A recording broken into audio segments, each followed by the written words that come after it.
Cooking in Alaska, making things that are great, even better. Welcome to Mary Ann's Alaska Kitchen. Hi, welcome to Mary Ann's Alaska Kitchen. I'm going to be making, on request, some sugar cookies. It is Christmas time, but my son regularly requests these throughout the year. So I have found, people just go crazy over these. It's the best recipe I've ever found, and I've been making it for over 20 years. So start with 1.5 cups of powdered sugar in my stand mixer. You can just do it in a bowl with a regular hand mixer.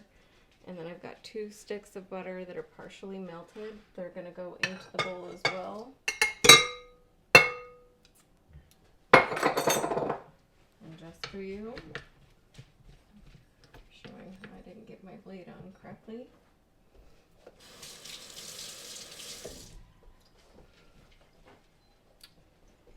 I'm going to add to that a teaspoon of salt.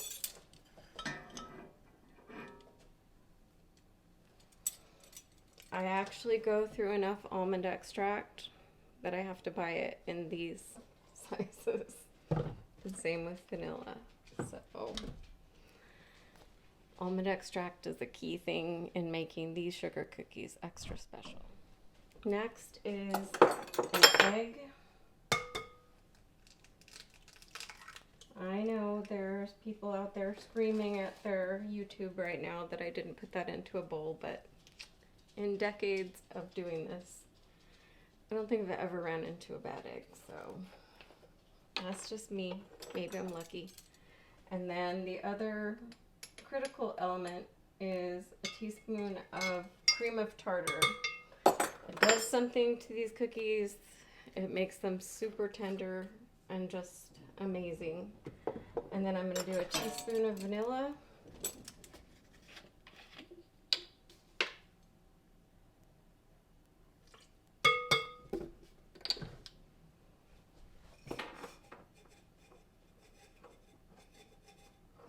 Teaspoon of baking soda.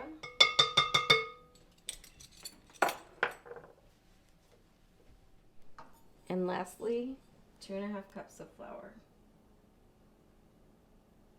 I don't bother with the leveling off. You can if you're a perfectionist, but this is how I do it, and they turn out great. I eyeball that half in the bowl, and then I do close to a tablespoon of almond extract. I'm in love with it. You can use less if you don't like it being as strong as this. But like I said, everyone that's tried these cookies just loves them the way they are. And then I blend.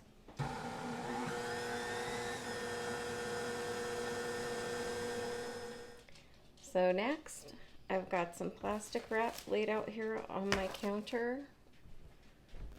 These need to be refrigerated for a little bit because I melted that butter. I need to let them come back and get solid so I can cut them into shapes.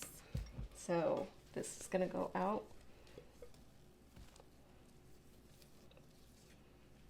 Onto my sheet.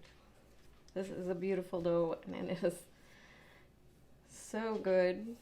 Even though I have literally completely lost my sweet tooth, I can still eat this dough. It's that tasty.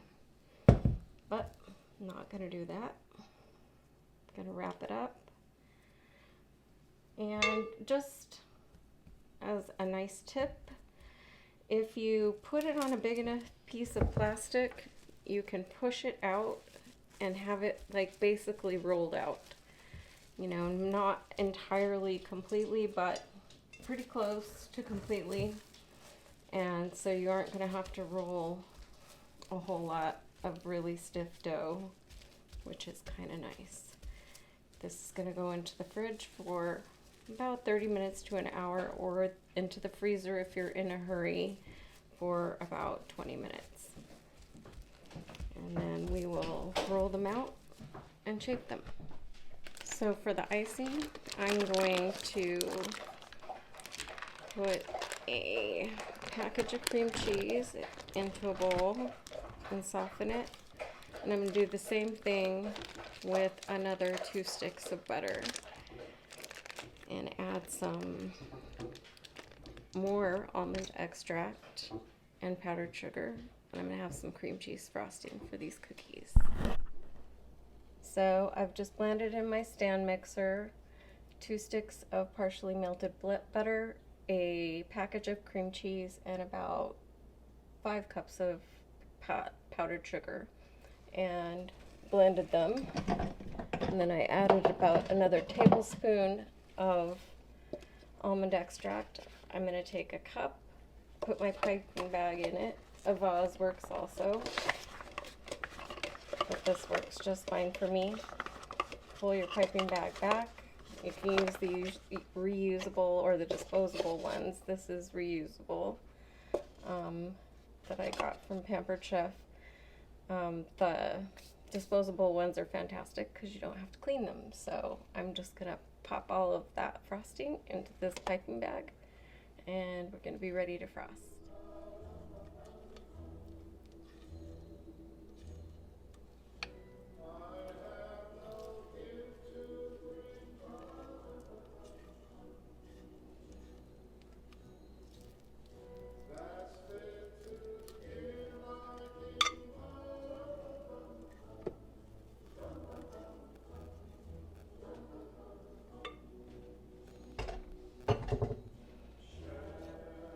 Did end up going with the vase since it's so much frosting, but that's it. And what I find is helpful is to get that all the way to the bottom, twist it, and put an elastic band around it so that the frosting doesn't come out while you're piping, and get it good and tight.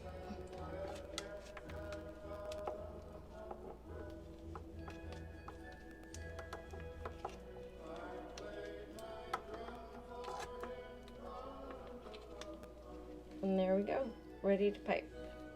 So I've got 2 parchment lined baking sheets. I'm gonna put my dough onto now that it's hardened up.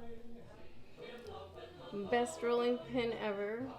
French rolling pin with the narrower ends and the wider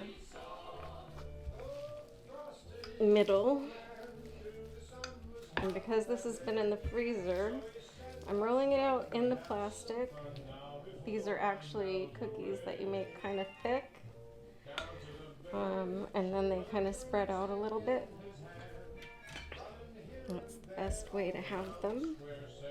So we'll aim down.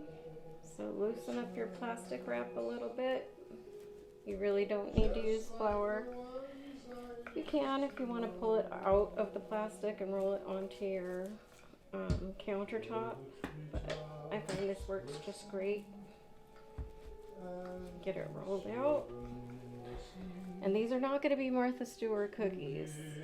My son likes to go more for Edvard Munch, the Scream Christmas cookies, little Nightmare Before Christmas vibe.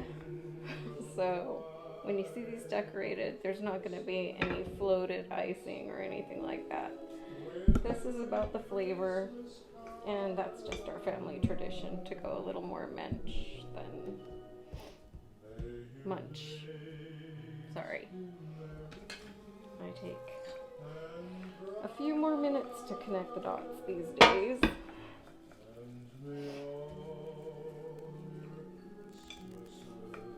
But we like to go for a scream more than we like to go for perfect.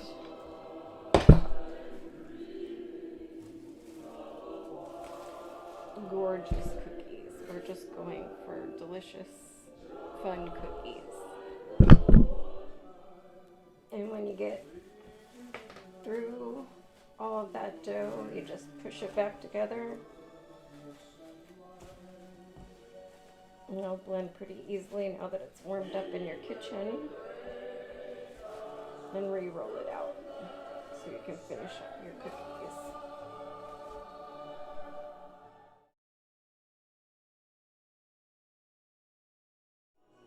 So I'm baking those at 350 for 8 to 9 minutes. You want them to be pale. You don't want brown on them at all. They may even look like a little raw to you, but that's actually perfect. Put them out onto a baking rack to cool, and then you can frost them. Make it inch around. This is exactly what you want them to look like. No brown on them whatsoever. Sorry, my light went off. So these have cooled enough for me to put on the white icing, and then when my son comes home, he's just going to use these store-bought icings to fill out the decoration. So I just do the perimeter and call it good. I will show you the disturbing end result of our Christmas cookies. Disturbing yet delightful as far as our family is concerned. But I just do the outline with the cream cheese frosting, and then they get to fill in the rest. So we'll show you one more picture once they're completely done.